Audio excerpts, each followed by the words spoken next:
साथियों, welcome back to our YouTube channel Sankalp Academy YouTube Khimrasa पर आप सभी का हार्दिक स्वागत है। तो दोस्तों, इसके पहले हमने सिकंदर के बारे में पढ़ा था और उसके पहले हमने मगध साम्राज्य का उदय किस प्रकार से हुआ था वो जाना था। और आज हमारा जो टॉपिक है वो है मौर्य वंश। तो आज हम विस्तार से मौर्य वंश के बारे में जानेंगे। तो आइए हम शुरू करते हैं मौर्य वंश के बारे में जानना। तो देखिए, अपना टॉपिक है मौर्य वंश। तो मौर्य वंश का जो संस्थापक था वो कौन था? चंद्रगुप्त मौर्य। कौन था? चंद्रगुप्त मौर्य। इसका जन्म 345 ईसा पूर्व में हुआ था। और इसका जन्म कब हुआ था? 345 ईसा पूर्व में इसका जन्म होता है। तो मौर्य वंश का संस्थापक चंद्रगुप्त मौर्य, और इसका जन्म कब होता है? 345 ईसा पूर्व में इसका जन्म होता है। जस्टिन ने चंद्रगुप्त मौर्य को सेंडोकोट्स कहा है, जिसकी पहचान विलियम जोन्स ने चंद्रगुप्त मौर्य से की है। एक जस्टिन नाम से कोई व्यक्ति थे, तो जस्टिन ने चंद्रगुप्त मौर्य को क्या कहा है? सेंडोकोट्स कहा है। और इसकी पहचान कहाँ से होती है? विलियम जोन्स ने जो चंद्रगुप्त मौर्य लिखी है उससे इसकी क्या पहचान होती है। तो एक क्वेश्चन यहाँ से बन जाता है कि विलियम जोन्स ने कौन सी पुस्तक लिखी है? तो विलियम जोन्स ने चंद्रगुप्त मौर्य पुस्तक लिखी है। देखिए, विशाखादत्त कृत मुद्रा राक्षस में चंद्रगुप्त मौर्य के लिए विरसिल आशय निम्न कुल में उत्पन्न शब्द का प्रयोग किया गया है। तो जो विशाखादत्त मुद्रा राक्षस में चंद्रगुप्त मौर्य के लिए निम्न कुल में उत्पन्न शब्द का क्या प्रयोग किया गया है? शब्द क्या है? विरसिल। क्या है? विरसिल।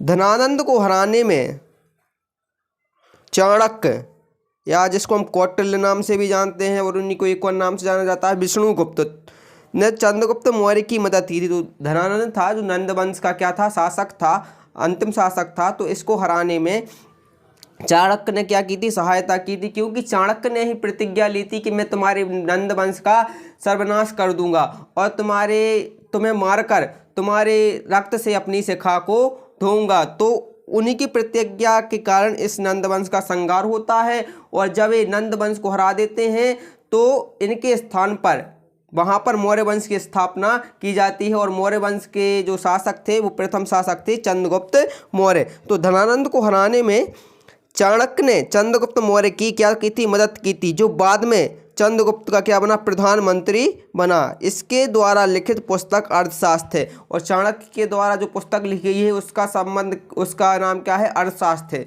जिसका संबंध राजनीति से है। और इसका संबंध कैसे है? राजनीति से है। तो देखिए, धनानंद को हराने के में चाणक्य ने चंद्रगुप्त मौर्य की क्या की थी? मदद की थी, जो बाद में चंद्रगुप्त के क्या बने थे? प्रधानमंत्री बने थे।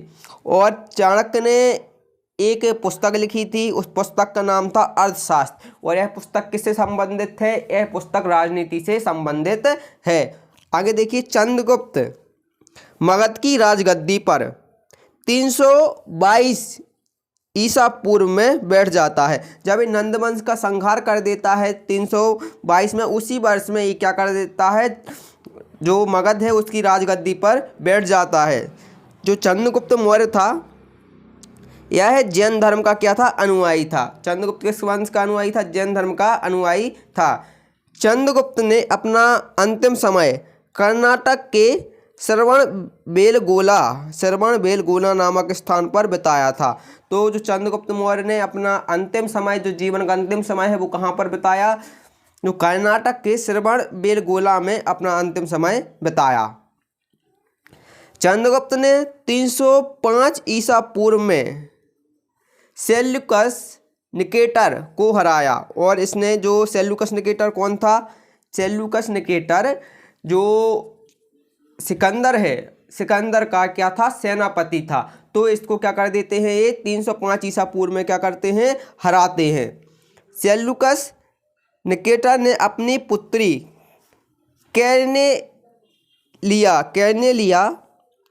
कैरनेलिया की शादी चंद्रगुप्त मौर्य के साथ कर दी। और युद्ध की संधि शर्तों के अनुसार 4 प्रांत काबुल, कांधार, हेरात और मकरान ये चंद्रगुप्त मौर्य को क्या कर दे दिए।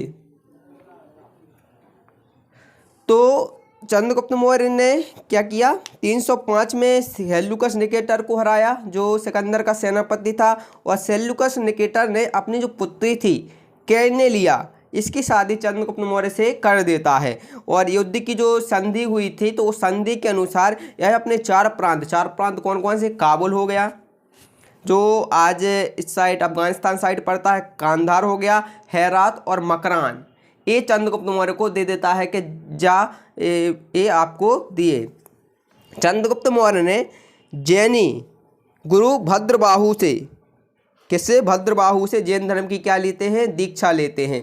जो जैनों के गुरु हैं भद्रबाहु, इनसे क्या लेते हैं, ये दीक्षा लेते हैं जैन धर्म की। मेगस्थनीज सेल्यूकस निकेटर का राजदूत था, और मेगस्थनीज किसका राजदूत था, सेल्यूकस निकेटर का राजदूत था, जो चंद्रगुप्त के दरबार में रहता था। और जो कहाँ पर रहता था, चंद्रगुप्त मौर्य के दरबार में रहा करता था। मेगस्थनीज ने एक पुस्तक लिखी थी, उस पुस्तक का नाम है इंडिका। पुस्तक का नाम क्या है, इंडिका। मेगस्थनीज के अनुसार सम्राट का जनता के सामने आने के अवसरों पर शोभा यात्रा के रूप में जश्न मनाया जाता था। उन्हें एक सोने की पालकी में ले जाया जाता है। उनके अंग रक्षक सोने और चांदी से अलंकृत हाथियों पर सवार रहते हैं। कुछ अंगरक्षक पेड़ों को लेकर अपने चलते हैं। इन पेड़ों पर प्रशिक्षित तोतों का झुंड रहता है जो सम्राट के सिर के चारों तरफ चक्कर लगाता रहता है। राजा सामान्यतः हथियारबंद महिलाओं से घिरा होता है। उनके खाने पीने से पहले खास नौकर उस खाने को चखते हैं। वे लगातार 2 रात एक ही कमरे में नहीं सोते हैं, और वे लगातार 2 रात एक ही कमरे में नहीं सोते हैं। पाटलिपुत्र के बारे में एक विशाल प्राचीर से घिरा, पाटलिपुत्र एक विशाल प्राचीर से घिरा है जिसमें करीबन 570 कितने 570 बुर्ज और 64 द्वार हैं। 2 और 3 मंजिल वाले घर लकड़ी और कच्ची ईंटों से बने हैं। राजा का महल भी काठ का बना है, और राजा का महल किसका बना है, काठ लकड़ी का बना है, जिसे पत्थर की नक्काशी से अलंकृत किया गया है। यह चारों तरफ से उद्यानों और चिड़ियों के लिए बने बसेरे से घिरा है, बसेरों से क्या है, घिरा हुआ है। तो ये उनके जीवन के बारे में कुछ बताया गया है कि उनका महल किस प्रकार से था, और जब वो निकलते थे तो उनके चारों तरफ एक बहुत बड़ा लगाजमा लेकर निकलते थे, और इसको शोभा यात्रा के रूप में निकाला जाता था। और उनके जो अंगरक्षक रहते थे वो सोने चांदी के आभूषणों से पहने रहते थे और हाथियों पर सवार रहते थे। और जो राजा होता था चंद्रगुप्त मौर्य, उसको सोने की पालकी में ये लोग ले जाते थे, और कुछ अंगरक्षक पेड़ों को लेकर भी क्या करते थे, चलते थे। इन पेड़ों पर जो तोतों का झुंड रहता था जो सम्राट के चारों तरफ चक्कर लगाता रहता था। राजा सामान्यतः हथियारबंद महिलाओं से क्या घिरे रहते थे। उनके खाने पाने से लेकर खाने पीने से पहले जो उनका नौकर होता था उस खाने को चखा करता था कि इसमें कुछ मिला तो नहीं है। वे लगातार, जो राजा सम्राट होता था चंद्रगुप्त मौर्य, वो कभी भी एक ही कमरे में लगातार 2 रात कभी नहीं रुकते थे। पाटलिपुत्र के बारे में कहा जाता है कि पाटलिपुत्र एक विशाल प्राचीर से घिरा है, मतलब बड़ी बड़ी दीवारों से घिरा हुआ है, जिसमें तकरीबन 570 बुर्ज हैं, मतलब खंबे हैं, और 64 द्वार हैं। 2 और 3 मंजिल वाले इस मंजिल वाले घर लकड़ी और कच्ची ईंटों से बने हैं। राजा का महल भी कैसे, काठ से बना है, जैसे पत्थर की नक्काशी से सजाया गया है। यह चारों तरफ से उद्यानों और चिड़ियों के रैन बसेरों से घिरा हुआ है। आगे देखिए, चंद्रगुप्त मौर्य और सेल्यूकस निकेटस के बीच हुआ युद्ध का वर्णन एपियानस में किया गया है। चंद्रगुप्त मौर्य और सेल्यूकस निकेटस के बीच जो युद्ध हुआ है इसका वर्णन एपियानस में किया गया है। प्लूटार्क के अनुसार चंद्रगुप्त ने सेल्यूकस को 500 हाथियों का उपहार दिया। और प्लूटार्क ने चंद्रगुप्त मौर्य के लिए कितने हाथियों का उपहार दिया? तकरीबन 500 हाथियों का उपहार, मतलब 500 हाथी चंद्रगुप्त मौर्य को दे देते हैं। प्लूटार्क के अनुसार चंद्रगुप्त ने सेल्यूकस को 500 हाथियों का उपहार दिया। जो प्लूटार्क ने एक पुस्तक लिखी है उसमें कहा जाता है चंद्रगुप्त मौर्य सेल्यूकस को 500 हाथियों का क्या उपहार देते थे या दिया था। चंद्रगुप्त मौर्य की मृत्यु 298 ईसा पूर्व में श्रवणबेलगोला में उपवास के दौरान हुई थी या उपवास में होती है। तो इनकी जो मृत्यु है चंद्रगुप्त मौर्य की 298 ईसा पूर्व में श्रवणबेलगोला में उपवास के द्वारा हुई थी। तो ये हमने चंद्रगुप्त मौर्य के बारे में जाना। तो एक बार पूरे से शुरू से आपको रिवाइज करवा देते हैं। हमने देखा कि मौर्य वंश का संस्थापक चंद्रगुप्त मौर्य था। इसका जन्म 345 ईसा पूर्व में होता है और धनानंद को हराने में जो चाणक्य होते हैं मुख्य भूमिका निभाते हैं। और जब ये धनानंद इनको हरा देता है या धनानंद को जब ये हरा देते हैं तो ये सम्राट बन जाते हैं। इनके जो प्रधानमंत्री थे वो कौन थे? चाणक्य थे। चाणक्य एक पुस्तक लिखते हैं जिसका नाम है अर्थशास्त्र, जिसका संबंध राजनीति से है। चंद्रगुप्त मगध की गद्दी पर 322 ईसा पूर्व में बैठता है। चंद्रगुप्त जैन धर्म का अनुयायी था। चंद्रगुप्त ने अपना अंतिम समय कहाँ पर बिताया था? कर्नाटक के श्रवणबेलगोला नामक स्थान पर बिताया था। और चंद्रगुप्त ने 305 ईसा पूर्व में सेल्यूकस निकेटर के साथ में क्या किया था? युद्ध किया था। और सेल्यूकस निकेटर ने अपनी पुत्री कैनेलिया की शादी चंद्रगुप्त मौर्य के साथ कर दी और युद्ध की संधि के अनुसार उसने अपने 4 प्रांत काबुल, कांधार, हेरत और मकरात चंद्रगुप्त मौर्य को उपहार में दे दिए। और चंद्रगुप्त मौर्य ने जैन धर्म की दीक्षा गुरु भद्रबाहु से ली थी। मेगास्थनीज सेल्यूकस निकेटर का राजदूत था और जो चंद्रगुप्त के दरबार में रहता था। मेगास्थनीज ने एक पुस्तक लिखी है, उस पुस्तक का नाम है इंडिका। मेगास्थनीज के अनुसार सम्राट का जो जनता है, जनता के सामने जब वो निकलते थे तो एक विशाल शोभा यात्रा जैसी निकाली जाती थी और सम्राट के लिए पालकी में लेकर जाया जाता था। और उनके जो सेनापति या जो भी अधिकारी होते थे वो सोने चांदी से अलंकृत आभूषण पहने हुए हाथी पर सवार होकर निकलते थे। और उनके चारों कुछ सेनापति और कुछ होते हैं वो पेड़ों को लेकर भी चलते थे। उन पेड़ों पर तोतों का एक झुंड रहता था जो सम्राट के सिर के चारों ओर चक्कर काटते रहता था। और जो सम्राट होता है वो जो सम्राट होते हैं वे हथियारबंद महिलाओं से घिरे होते हैं। और उनके जब वो खाना पीना खाते हैं तो उनके खाने पीने से पहले एक नौकर उनका भोजन चखता है कि उसमें कुछ मिला तो नहीं दिया गया। और वे जो सम्राट होता है लगातार 2 रात तक एक ही कमरे में कभी नहीं रुकते हैं। और पाटलिपुत्र के बारे में एक कथन है कि उसमें 570 बुर्ज और 64 द्वार हैं। और ये कहा गया है चंद्रगुप्त मौर्य और सेल्यूकस निकेटस के बीच जो युद्ध होता है उसका वर्णन एप्पियान में किया गया है, एप्पियानस में किया गया है। प्लूटार्क ने चंद्रगुप्त के अनुसार चंद्रगुप्त ने सेल्यूकस को 500 हाथी उपहार में दिए थे। और चंद्रगुप्त मौर्य की मृत्यु 298 ईसा पूर्व में श्रवणबेला में हो जाती है। तो ये चंद्रगुप्त के बारे में हमने जाना। अब देखिए, अब है बिंदुसार। कौन? बिंदुसार। बिंदुसार चंद्रगुप्त मौर्य का उत्तराधिकारी कौन हुआ? बिंदुसार हुआ। तो चंद्रगुप्त मौर्य की जब मृत्यु हो जाती है 298 ईसा पूर्व में तो उसके उत्तराधिकारी कौन बनता है? बिंदुसार बनता है, जो 298 ईसा पूर्व में मगध की राजगद्दी पर बैठता है। और एक मगध की राजगद्दी पर कब बैठता है? 298 ईसा पूर्व में, जब चंद्रगुप्त मौर्य की मृत्यु होती है उसी वर्ष में ये मगध की राजगद्दी पर बैठ जाता है। अमित्रघात नाम से बिंदुसार जाना जाता है। और बिंदुसार किस नाम से जाना जाता है? अमित्रघात के नाम से जाना जाता है। अमित्रघात का अर्थ है वो क्या है? शत्रु विनाशक। और अमित्रघात नामक शब्द का अर्थ क्या है? शत्रु विनाशक। बिंदुसार आजीवक संप्रदाय का अनुयायी था। और जी किस संप्रदाय को मानने वाला था बिंदुसार? ये आजीवक संप्रदाय को मानने वाला था।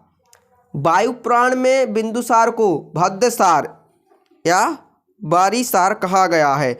स्ट्रैबो के अनुसार सीरियन नरेश एंटियोकस ने बिंदुसार के दरबार में डायमेकर नामक राजदूत भेजा। इसे ही मेगास्थनीज का उत्तराधिकारी कहा जाता है।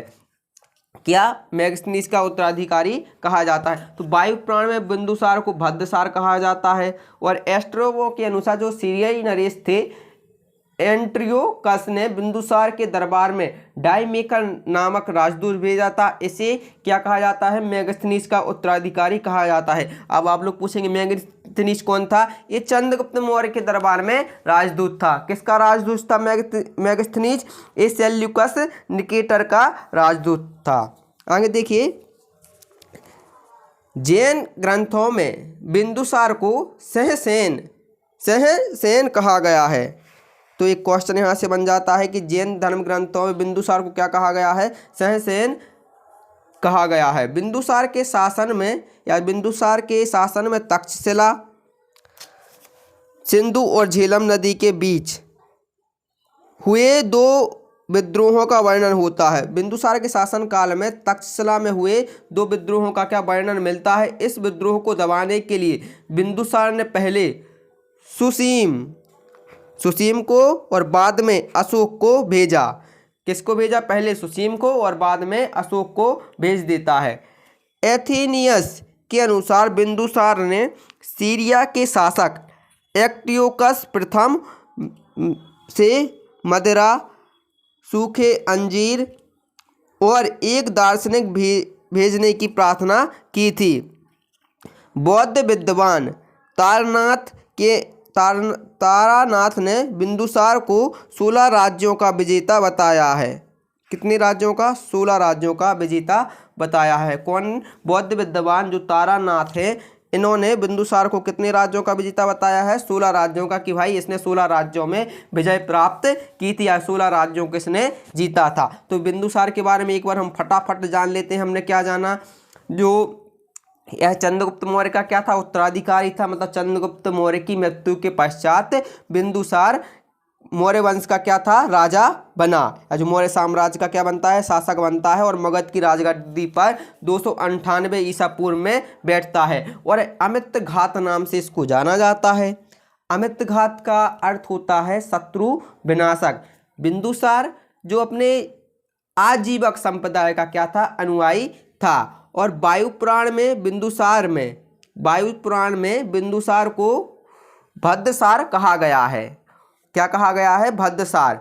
और इसके दरबार में एक राजदूत रहता था जिसका नाम था डायमेकस नामक राजदूत। और इसे मेगास्थनीज का उत्तराधिकारी कहा जाता है। जैन धर्म ग्रंथों में बिंदुसार को सहसेन कहा गया है। और बिंदुसार के शासन में तक्षशिला में 2 विद्रोह होते हैं, सिंधु और झेलम नदी के बीच में। इन विद्रोहों को दबाने के लिए बिंदुसार ने पहले सुसीम और बाद में अशोक को भेजा था। एथेनियस के अनुसार बिंदुसार ने सीरिया के शासक एंटियोकस प्रथम से मदिरा, सूखे अंजीर और एक दार्शनिक भेजने की प्रार्थना की थी।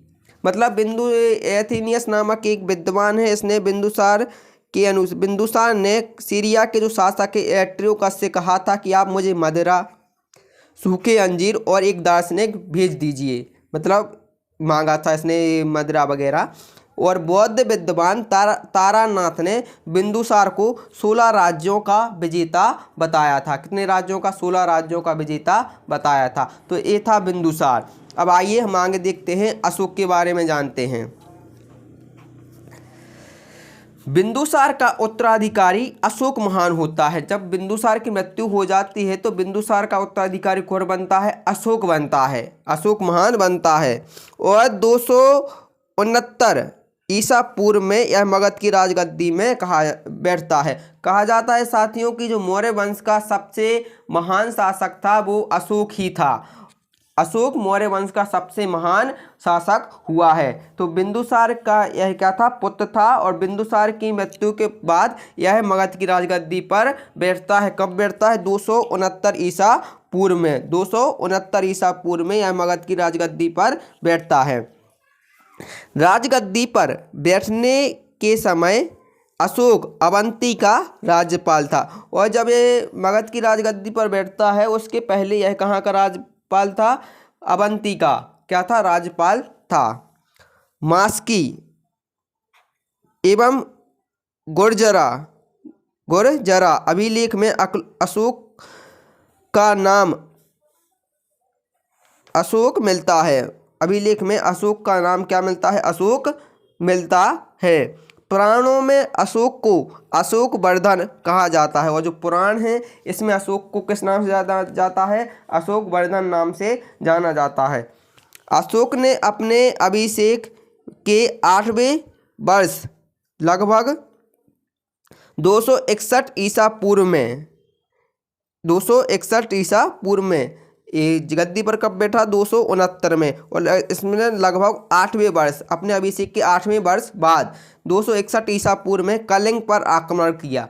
और ये कहा जाता है कलिंग के आक्रमण के बाद इसका हृदय क्या हो जाता है? परिवर्तन हो जाता है, क्योंकि वहाँ पर ये बहुत सारा रक्तपात, भीषण नरसंहार देखता है, तो इसका हृदय विचलित हो जाता है और ये बिल्कुल विचलित हो जाता है। कलिंग की राजधानी तोसली पर अधिकार कर लिया। अशोक ने अपने अभिषेक के 8वें वर्ष 261 ईसा पूर्व में कलिंग पर आक्रमण किया और कलिंग की राजधानी तोसली पर अधिकार कर लिया। प्लिनी का कथन है कि मिस्र का राजा फिलाडेल्फस टॉलमी सेकंड ने पाटलिपुत्र में डियानीसियस नाम का एक राजदूत भेजा था, जो अशोक के दरबार में रहता था। उपगुप्त नामक बौद्ध भिक्षु ने अशोक को बौद्ध धर्म की दीक्षा दी थी। और अशोक को बौद्ध धर्म की दीक्षा किसने दी थी? उपगुप्त नामक जो बौद्ध भिक्षु थे, इसने अशोक को बौद्ध धर्म की क्या दी थी? दीक्षा दी थी। क्वेश्चन बन जाता है कि अशोक को बौद्ध धर्म की दीक्षा किसने दी थी? तो उपगुप्त ने दी थी। आगे देखिए, अशोक ने आजीविकों को रहने हेतु बराबर की पहाड़ियों में 4 गुफाओं का निर्माण करवाया था। इसमें जो साधु संत हैं आज इनको रहने के लिए इसने बराबर की पहाड़ियों में 4 गुफाओं का क्या करवाया? निर्माण करवाया, जिनका नाम कर्ज, चौपार, सुदामा तथा विश्व झोपड़ी था। और इन गुफाओं का नाम क्या था? कर्ज, चौपार, सुदामा और विश्व झोपड़ी, इन गुफाओं का क्या था? नाम था। अशोक के जो पौत्र दशरथ ने आजीविकों को नागार्जुन गुफा प्रदान की थी। और जो अशोक के पौत्र दशरथ हैं, इसने आजीविकों को नागार्जुन नामक गुफा प्रदान की थी। अशोक के 7वें स्तंभ अभिलेख में आजीविकों का उल्लेख किया गया है तथा महामात्रों को आजीविकों के हितों का ध्यान रखने के लिए कहा गया है। और इसके जो 7वें अशोक का जो 7वां अभिलेख है, इसने अपने अभिलेख हर जगह लिखवाए हैं, जो अपने सांची वगैरह में भी लिखे हैं। तो अशोक के जो 7वें अभिलेख में आजीविकों का उल्लेख किया गया है तथा महामात्रों को आजीविकों के हित का ध्यान रखने के लिए कहा जाता है। आजीवक संप्रदाय की स्थापना मखली गोसाल ने की थी। किसने की थी? मखली गोसाल ने की थी। अशोक की माता का नाम शुभदांगरी था। क्या था? शुभदांगरी अशोक की माता का नाम था। साथियों, अशोक ने बौद्ध धर्म के प्रचार प्रसार करने के लिए जो अपना पुत्र था महेंद्र और अपनी पुत्री संघमित्रा को कहाँ पर भेजा? श्रीलंका में भेजा था। बौद्ध परंपरा और उनके लिपियों के अनुसार अशोक ने तकरीबन 84,000 कितने? 84,000 स्तूपों का निर्माण करवाया। भारत में शिलालेख का प्रचलन सर्वप्रथम अशोक के शासनकाल में ही हुआ था। और भारत में शिलालेख का प्रचलन कहाँ पर कब हुआ था? अशोक के शासनकाल में शिलालेख का जो शिलाओं पर लेख लिखने का प्रचलन शुरू हुआ था भारत में अशोक के समय। अशोक के शिलालेखों में ब्राह्मी लिपि, खरोष्ठी, ग्रीक और अरमायक लिपि का प्रयोग हुआ है और अशोक के शिलालेखों में इन भाषाओं में, इन लिपियों में उसके शिलालेख लिखे गए हैं। ब्राह्मी, खरोष्ठी, ग्रीक और अरमायक लिपि का प्रयोग हुआ है। ग्रीक एवं अरमायक लिपि का अभिलेख अफगानिस्तान से, जो ग्रीक लिपि है वो अफगानिस्तान से, खरोष्ठी लिपि उत्तर पश्चिम पाकिस्तान से और शेष भारत की ब्रह्म लिपि से अभिलेख मिले हैं। ठीक है, जो अपनी ग्रीक और अरमायक लिपि है ये अफगानिस्तान की लिपि थी, खरोष्ठी ये उत्तर पश्चिम पाकिस्तान की लिपि थी और जो ब्रह्म लिपि थी वो अपने भारत की ही लिपि थी। खरोष्ठी लिपि में दाईं से बाईं ओर लिखा जाता है। खरोष्ठी लिपि में कहाँ से कहाँ की ओर लिखा जाता है? दाईं से बाईं ओर लिखा जाता है। अपन कैसा लिखते हैं? अपन बाएं से दाएं ओर लिखते हैं, मतलब ऐसा चलता है अपना, इधर से शुरू करते हैं यहाँ जाता है। लेकिन जो खरोष्ठी लिपि है उसमें यहाँ से शुरू करते हैं और यहाँ पर क्या होता है? खत्म होता है, ऐसा लिखा जाता है। अशोक के अभिलेखों को 3 भागों में बांटा गया है। एक है शिलाभिलेख, उसने जो शिलाओं पर लिखे उसको हम कहते हैं शिलाभिलेख। एक स्तंभों मतलब जो खम्भों पर लिखे हैं उसको स्तंभ अभिलेख, और एक है गुहा अभिलेख, गुहा अभिलेख। अशोक के अभिलेखों की खोज 1750 ईस्वी में पार्ट्रेदी फैंथेलर ने की थी और इनकी संख्या कितनी है? 14 है। कितनी है? 14। अशोक के शिला अभिलेखों की खोज 1750 ईस्वी में फैंथेलर नामक व्यक्ति ने की थी और इन अभिलेखों की संख्या कितनी है? शिला अभिलेखों की संख्या 14 है।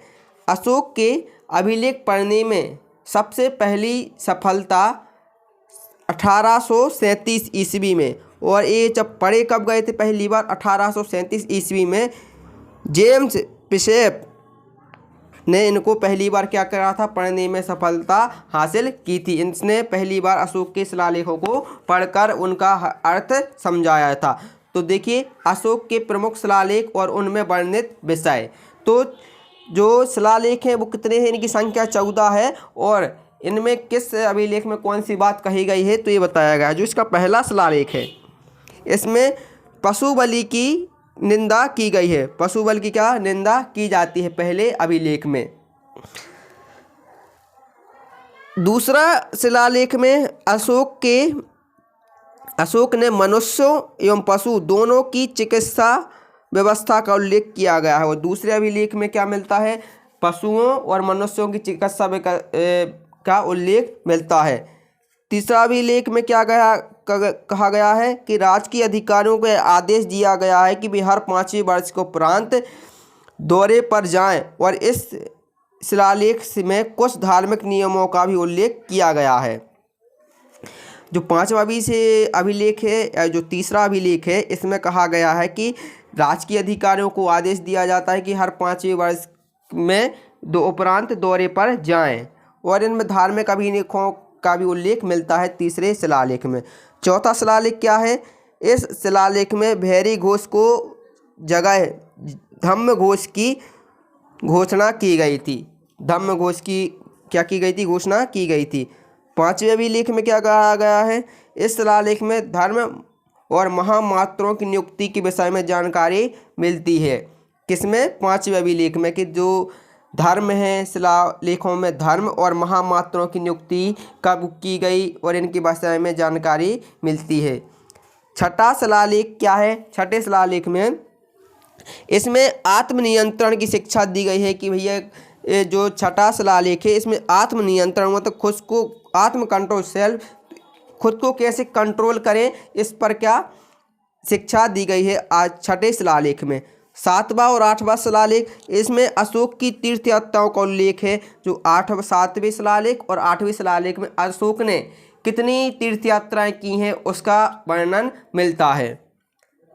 9वां शिलालेख, इसमें सच्ची भेंट और सच्चे शिष्टाचार का उल्लेख किया गया है। 10वां शिलालेख, अशोक ने आदेश दिया कि राजा तथा उच्च अधिकारी हमेशा प्रजा के हित के बारे में सोचेंगे। ये 10वें अभिलेख में, शिला अभिलेख में बात मिलती है।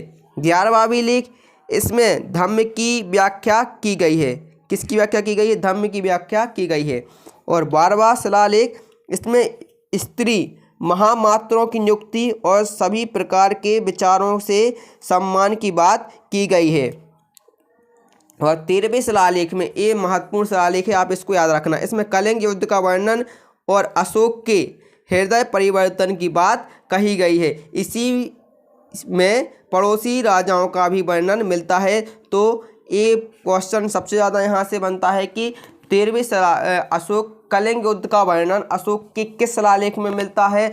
तो वो 13वें शिलालेख में मिलता है। और इसी साथियों आपको बता दें कि कलिंग युद्ध के पश्चात अशोक का हृदय परिवर्तन हो जाता है और बौद्ध धर्म को अपना लेता है। इस 14वां शिलालेख क्या है? अशोक ने जनता को धार्मिक जीवन बिताने के लिए प्रेरित किया। कौन सा जीवन? धार्मिक जीवन बिताने के लिए प्रेरित किया कि आप धार्मिक जीवन जिएं। तो ये थे अशोक के 14 शिलालेख। तो देखिए आगे, अशोक के स्तंभ लेखों की संख्या कितनी है? 7 है। अभी तो हमने देखी थी जो शिलालेख हैं, जो शिलाओं पर लिखे गए लेख हैं। अब स्तंभ लेख मतलब जो खम्भे वगैरह पर लिखे गए लेख हैं, तो इनकी संख्या कितनी है? 7 है। शिलालेखों की संख्या 14 और स्तंभ लेखों की संख्या 7। इस पर आप कंफ्यूज ना होना। जो केवल ब्रह्म लिपि में लिखे गए हों, जो इसके स्तंभ लेख हैं, एक कौन सी लिपि में लिखे गए हैं? ये ब्रह्म लिपि में लिखे गए हैं। पहला जो यह 6 अलग अलग स्थानों से प्राप्त हुए हैं और ये 7 अभी शिला क्या बोलते हैं स्तंभ अभिलेख हैं, ये अलग अलग स्थानों से प्राप्त हुए हैं। जो पहला देखिए प्रयाग स्तंभ लेख, ये कहाँ से? प्रयागराज में, वहाँ से स्तंभ लेख मिलता है। पहला स्तंभ लेख क्या है? यह पहले कौशाम्बी में स्थित था। इस स्तंभ लेख को अकबर ने इलाहाबाद के किले में स्थापित करवाया और यह पहले कहाँ पर था? कौशाम्बी में था। और इसको अकबर ने वहाँ से निकलवा कर कहाँ? इलाहाबाद के किले में लगवाया। पहला अभिलेख जो प्रयागराज में था। दूसरा है दिल्ली तोपरा, यह स्तंभ लेख फिरोज शाह तुगलक के द्वारा टोपरा से दिल्ली लाया गया। कहाँ से? तोपरा से दिल्ली लाया गया था। किसने? फिरोज शाह तुगलक लाया था। कौन का स्तंभ लेख है? अशोक का स्तंभ लेख है। दिल्ली मेरठ, पहले मेरठ में स्थित था और फिरोज शाह के द्वारा इसको दिल्ली लाया जाता है। तो पहले जो तीसरा जो स्तंभ लेख है पहले मेरठ में स्थित था और इसको फिरोज शाह के द्वारा दिल्ली लाया जाता है। रामपुरवा, यह स्तंभ लेख चंपारण बिहार में स्थापित है। इसकी खोज 1872 ईस्वी में कार्लायल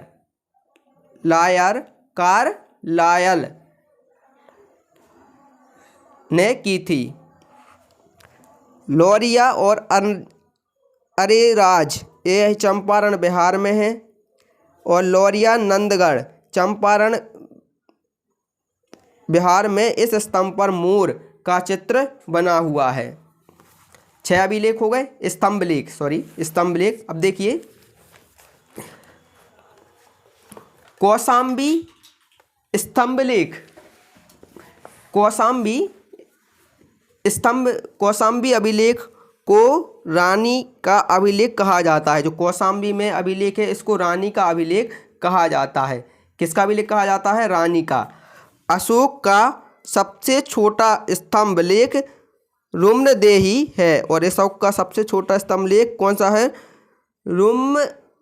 रुम्मी देही है। इसी में लुम्बिनी में धर्म यात्रा के दौरान अशोक द्वारा भू राजस्व की दर घटा देने की घोषणा की गई थी। और इसी स्तंभ लेख में भू राजस्व को घटा देने की क्या की गई थी? घोषणा की गई थी।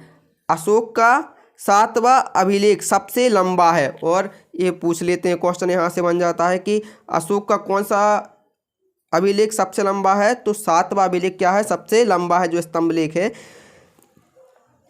प्रथम पृथक शिलालेख में यह घोषणा है कि सभी मनुष्य मेरे बच्चे हैं। जो प्रथम शिलालेख है इसमें कहा गया है कि सभी बच्चे क्या हैं, मेरे, सभी मनुष्य मेरे बच्चे हैं। अशोक का सार ए कोना अभिलेख ग्रीक और अरमेक भाषा में प्राप्त हुआ है। ये कुछ दिए हैं, इनको एक बार नज़र मार लेना आप लोग। मौर्य प्रांत और उनकी राजधानियाँ कौन सी थी, जैसे उत्तरापथ इसकी राजधानी तक्षशिला थी, अवंती राष्ट्र इसकी राजधानी उज्जैनी थी, कलिंग इसकी तोसली और दक्षिणापथ इसकी सुवर्णगिरी और प्रासी या पूर्वी प्रांत इसकी राजधानी थी पाटलिपुत्र। साम्राज्य में मुख्यमंत्री और पुरोहितों की नियुक्ति के पूर्व उनके चरित्र को काफ़ी जांचा परखा जाता था। तो अशोक के साम्राज्य में क्या होता है, जब भी किसी की नियुक्ति की जाती थी उसके कैरेक्टर को देखा जाता है, उसका कैरेक्टर आखिर किस प्रकार का है। जैसे उपदा परीक्षण, और इसको किस नाम से जाना जाता है, उपदा परीक्षण नाम से जाना जाता है। सम्राट की सहायता के लिए एक मंत्री परिषद होती थी जिसमें सदस्यों की संख्या 12, 16 और 20 हुआ करती थी। और सदस्यों की संख्या कितनी होती थी, 12, 16 और 20 सदस्यों की संख्या हुआ करती थी। अर्थशास्त्र में शीर्षस्थ अधिकारियों के रूप में तीर्थों का उल्लेख मिलता है जिसे महापात्र भी कहा जाता है। इनकी संख्या कितनी है, 18 है। अर्थशास्त्र में चर जासूस को कहा जाता है। जासूस को अर्थशास्त्र में क्या कहा जाता है, चर कहा जाता है। अशोक के समय मौर्य साम्राज्य में प्रांतों की संख्या कितनी थी, 5 थी। कितनी, 5 प्रांत हुआ करते थे अशोक के समय में। प्रांतों को चक्र कहा जाता है, और प्रांतों को क्या कहा जाता है, चक्र कहा जाता है। प्रांत में प्रशासक कुमार या आर्यपुत्र या राष्ट्रिक कहलाते हैं या कहलाते थे। जो प्रांतों में जो प्रशासक होते थे, जो प्रशासनिक अधिकारी होते थे, उनको कुमार कहते थे या आर्यपुत्र कहा जाता था या राष्ट्रिक कहलाते थे। प्रांतों का विभाजन विषय में किया गया था जो विषयपति के अधीन होते थे। प्रांतों का विभाजन विषय में किया गया था जो विषयपति के अधीन होते थे।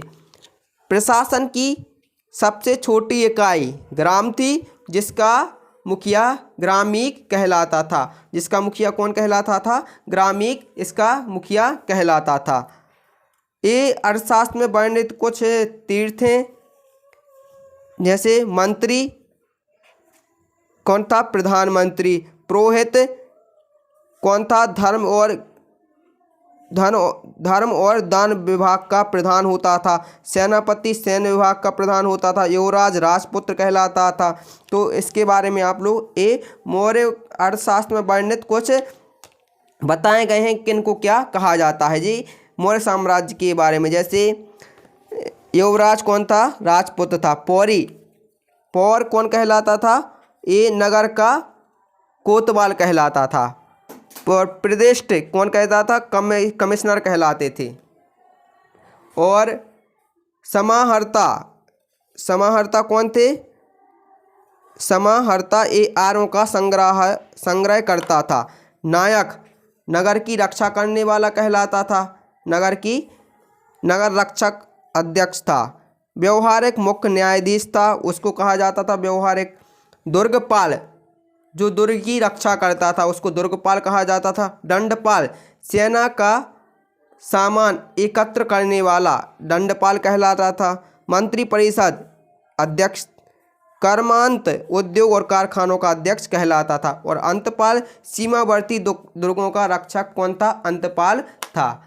अंतपाल कहलाता था। ठीक है, तो आगे देखिए, प्रशासकों में सबसे छोटा गोप था जो 10 ग्रामों का शासन संभालता था। और प्रशासकों में सबसे छोटा कौन होता था, गोप होता था जो 10 ग्रामों का शासन संभालता था। मैगस्थनीज के अनुसार नगर का प्रशासक 30 सदस्यों का एक मंडल करता था और नगर का जो प्रशासन है वो 30 सदस्यों का एक मंडल करता था, जिसमें 6 समितियों में क्या था, विभाजित था। प्रत्येक समिति में 5 सदस्य हुआ करते थे। बिक्री कर के रूप में मूल्य का 10वां भाग वसूला जाता था। कौन सा भाग? 10वां भाग वसूला जाता था। यदि आपकी 10 रुपये बिक्री हो रही है तो उसका एक भाग इनको दिया जाता था। इसे बचाने वाले को मृत्युदंड दिया जाता था और जो नहीं देता था उसको मृत्युदंड दे दिया जाता था। मैगस्थनीज के अनुसार एग्रोनोमाई मार्ग निर्माण अधिकारी था, जो मार्गों सड़कों का बनवाता था। जस्टिन के अनुसार चंद्रगुप्त मौर्य की सेना में लगभग 50,000 अश्वारोही सैनिक, 9,000 हाथी और 8,000 रथ हुआ करते थे। जो जस्टिन नामक यूनानी लेखक है उसने चंद्रगुप्त ने अपनी 6 लाख की फौज से सारे भारत को रौंद दिया। जस्टिन नामक यूनानी लेखक के अनुसार क्या होता है, चंद्रगुप्त ने अपनी 6 लाख की फौज से सारे भारत को रौंद दिया। यह बात सही भी हो सकती है और नहीं भी हो सकती है, मतलब सही भी हो सकती है, नहीं भी हो सकती है, लेकिन यह सही है कि चंद्रगुप्त ने पश्चिमोत्तर भारत को सेल्यूकस की गुलामी से मुक्त कराया था। जो पश्चिम जो भारत है उसको सेल्यूकस की जो निकेटर है इसकी गुलामी से क्या करवाया था, मुक्त करवाया था। और इस जो जस्टिन नामक व्यक्ति है इसने कहा है कि इसने चंद्रगुप्त ने अपनी 6 लाख की जो सेना है इससे भारत को क्या कर दिया था, सारे भारत को रौंद दिया था, मतलब सभी को मुक्त करा लिया था, पश्चिमी भारत था। प्रशासनिक समिति एवं उसके कार्य देखिए। जो प्रथम है उद्योग और शिल्प कार्य करने का निरीक्षण, द्वितीय समिति विदेशियों की देखरेख, तृतीय समिति कौन थी, जन्म मरण का विवरण रखने वाली, और चतुर्थ व्यापार और वाणिज्य की देखभाल करने वाले, पंचम समिति निर्मित वस्तुओं के विक्रय का निरीक्षण करती थी, और छठवीं जो समिति थी यह बिक्री कर वसूल करती थी। ठीक है, ये कहा गया है।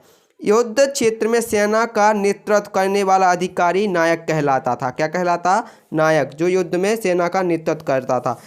सैन्य विभाग का सबसे बड़ा अधिकारी सेनापति होता था।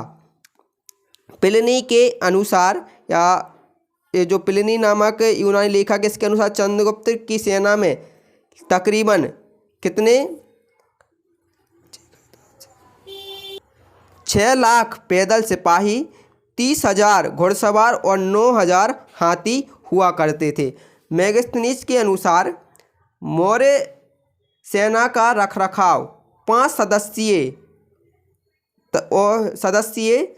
6 समितियां करती थीं। जो मौर्य सेना का रखरखाव 5 सदस्यों की 6 समितियां करती थीं।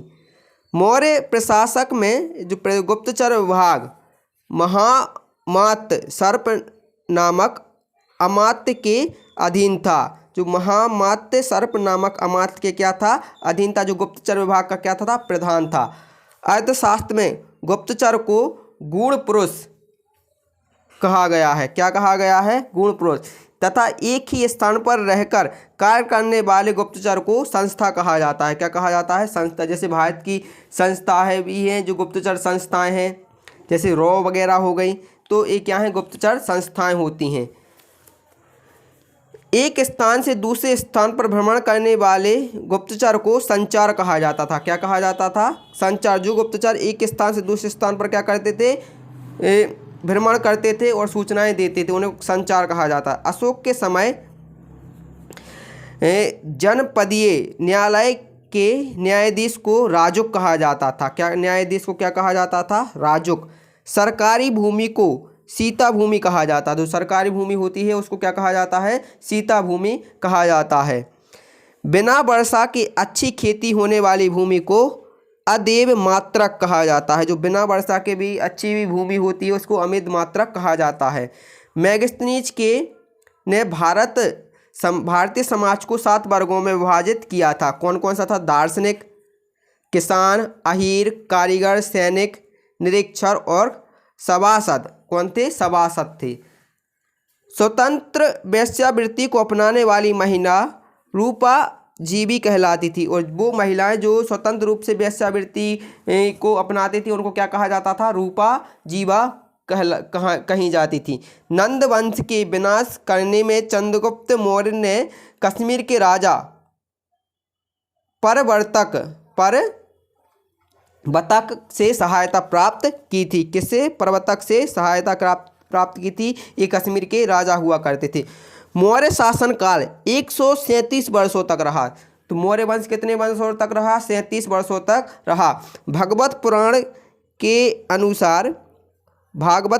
के अनुसार मौर्य वंश में 10 राजा हुए, जबकि वायु पुराण के अनुसार इसमें 9 राजा ही हुए। मौर्य वंश का जो अंतिम शासक था वो ब्रह्मदत्त था। कौन था?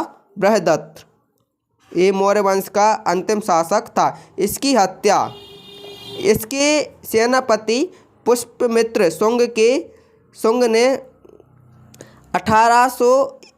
185 ईसा पूर्व में कर दी थी और मगध पर शुंग वंश की नींव रखी थी। और मगध पर कौन से वंश की नींव रखी थी? शुंग वंश की नींव रखी थी। तो जो मौर्य एम्पायर है ये 137 वर्षों तक चलता है और मौर्य वंश का अंतिम शासक कौन होता है? बृहद्रथ होता है। इसकी हत्या इसका जो सेनापति होता है पुष्यमित्र शुंग ने 185 ईसा पूर्व में कर दी थी और मगध पर अब शुंग वंश की नींव हो डली जाती है, शुंग वंश की स्थापना हो जाती है। तो दोस्तों ये था हमारा मौर्य एम्पायर। इसके बारे में हमने जाना। एक बार हम पूरा रिवाइज कर लेते हैं अशोक के बारे में हमने क्या क्या पढ़ा है। सबसे पहले हमने जाना जो बिंदुसार का जो उत्तराधिकारी हुआ था वो अशोक महान हुआ था। ये 269 ईसा पूर्व में मगध की राजगद्दी पर बैठता है। राजगद्दी पर बैठने के समय अशोक अवंती का राज्यपाल हुआ करता था और यह पुराणों में अशोक को अशोकवर्धन कहा जाता है। अशोक ने अपने अभिषेक के 8वें वर्ष 261 ईसा पूर्व में कलिंग पर क्या करता है? आक्रमण करता है और कलिंग की राजधानी तोसली को अपने अधिकार में ले लेता है। यहीं से उसका हृदय क्या हो जाता है? परिवर्तन हो जाता है और वह बौद्ध धर्म को क्या कर लेता है? अपना लेता है। उपगुप्त नामक बौद्ध भिक्षु ने अशोक को बौद्ध धर्म की क्या दी थी? दीक्षा दी थी। और अशोक ने 4 पहाड़ियों में 4 गुफाओं का क्या करवाया था? निर्माण करवाया था। जिस कार्य चोपड़ा, सुदामा और विश्व झोपड़ी इनका क्या करवाया था? निर्माण इसने करवाया था। और अशोक की माता का नाम शुभदांगरी था। क्या नाम था? शुभदांगरी अशोक की माता का नाम हुआ करता था। और अशोक ने बौद्ध धर्म के प्रचार प्रसार करने के लिए अपने जो पुत्री हैं, पुत्र महेंद्र और पुत्री संघमित्रा को श्रीलंका भेजा था और इसने तकरीबन 84,000 स्तूपों का निर्माण करवाया था। कितने? 84,000 बौद्ध स्तूपों का निर्माण करवाया था। भारत में शिलालेखों का प्रचलन अशोक ने ही शुरू किया था। किसने? अशोक ने ही शुरू किया था। और अशोक ने की जो शिलालेखों की जो भाषा थी अभिलेखों की वो खरोष्ठी, ब्राह्मी, ग्रीक और अरमाइक लिपि हुआ करती थी। और इसके जो अशोक के शिलालेख हैं, प्रमुख शिलालेख कुल कितने हैं? इनके शिलालेखों की संख्या कितनी है? अशोक के शिलालेख की खोज 1750 में फेनथेलर ने की थी और इनकी संख्या कितनी है? 14 है। तो ये हमने फिर इनके अभिलेखों को देखा था, शिला अभिलेखों के बारे में, 14 शिला अभिलेखों के बारे में जाना था। और इसके बाद हमने देखा था अशोक के स्तंभ लेख भी हैं जिनकी संख्या कितनी है? 7 है। फिर हमने इनके बारे में पढ़ा था कि कौन सा है जो, जैसे हमने प्रथम देखा था इस प्रयाग स्तंभ लेख, यह कौशाम्बी में स्थित था और इसको अकबर इलाहाबाद के किले में स्थापित करवा देता है। ये हमने फिर 7 अभिलेख इसके देखे थे जो स्तंभ लेख इनके बारे में जाना था। और उसके बाद हमने जाना कि जो अशोक होता था, अशोक के साम्राज्य में या मौर्य प्रांत में मौर्य साम्राज्य 5 प्रांतों में क्या बटा हुआ था। प्रांतों में जो प्रशासक होते थे उन्हें कुमार, आर्यपुत्र या राष्ट्रिक कहलाते थे। प्रांतों का विषयक जो विभाजक होता था, विभाजक विषय में ही किया जाता था जो विषयपति के अधीन होता था। जो प्रांतों का विभाजन विषय में किया जाता था जो विषयपति के अधीन होते थे। प्रशासन की सबसे छोटी इकाई ग्राम थी और जिसका मुखिया ग्रामीक कहलाता था। और उसके बाद हमने देखे थे कि उस समय किसको क्या कहा जाता था। जो अर्थशास्त्र नामक बुक है उसमें से ये लिया गया है। प्रशासकों में सबसे छोटा गोप था जो 10 ग्रामों का शासन संभालता था। मेगस्थनीज के अनुसार 30 सदस्यों का एक मंडल हुआ था जो 6 समितियों में विभाजित था। प्रत्येक समिति में 5 सदस्य होते थे। ये क्या काम करते थे? ये नगरों का प्रशासन संभालते थे और बिक्री के कर के रूप में 10वां भाग वसूला जाता था और ना देने पर मृत्युदंड दिया जाता था।